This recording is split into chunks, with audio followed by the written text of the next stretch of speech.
আগামীকাল বিশ্বকাপ বয়কট করার সিদ্ধান্ত নিতে পারে পাকিস্তান। স্কোয়াড ঘোষণা করলেও তারা জানিয়েছে কাল সরকার জানাবে আসল সিদ্ধান্ত।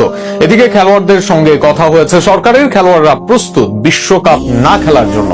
আগামীকাল দেশটির সরকার ও পাকিস্তান ক্রিকেট বোর্ডের প্রধানের মধ্যে হবে মিটিং, এরপর জানানো হবে চূড়ান্ত সিদ্ধান্ত। আরও থাকছে প্রতিবেদনে।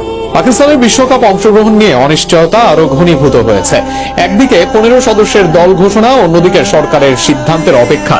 সব মিলিয়ে পরিস্থিতি এখন চূড়ান্ত মোড়ের দিকে। পাকিস্তান ক্রিকেট বোর্ড স্পষ্ট করে জানিয়ে দিয়েছে বিশ্বকাপে খেলবে কি খেলবে না এই সিদ্ধান্ত তাদের একক এখতিয়ারে নেই। শেষ কথা বলবে দেশটির সরকার। বাস্তবতা হলো পিসিবির সরাসরি বয়কট করার সুযোগ নেই। আইসিসির কোন টুর্নামেন্ট বর্জন করলে নিষেধাজ্ঞার ঝুঁকি রয়েছে।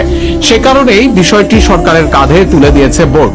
পিসিবি চেয়ারম্যান মোহসিন নকভি আগেই ইঙ্গিত দিয়েছিলেন সরকার যদি সিদ্ধান্ত নেয় যে পাকিস্তান বিশ্বকাপে খেলবে না, তাহলে সেটিকে সরকারি সিদ্ধান্ত হিসেবে আইসিসিকে জানানো হবে।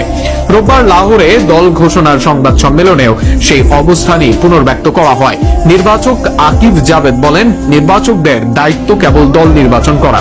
নির্ধারিত সময়ের কাছাকাছি এসে দল ঘোষণা করা হয়েছে, তবে পাকিস্তান বিশ্বকাপে খেলবে কিনা সেই সিদ্ধান্ত সরকারের। একই কথা বলেছেন পিসিবি চেয়ারম্যানও। সংবাদ সম্মেলনে উপস্থিত ছিলেন নির্বাচক কমিটির সদস্য সালমান আলী আগা ও সাদা বলের প্রধান কোচ মাইকেল জেমস হেসন। এদিকে জানা গেছে গতকাল মোহসিন নকভি জাতীয় দলের ক্রিকেটারদের সঙ্গে বৈঠক করেছেন। সেখানে ক্রিকেটারদের জানিয়ে দেওয়া হয়েছে দল ঘোষণা হলেও শেষ পর্যন্ত পাকিস্তান বিশ্বকাপে অংশ নাও নিতে পারে।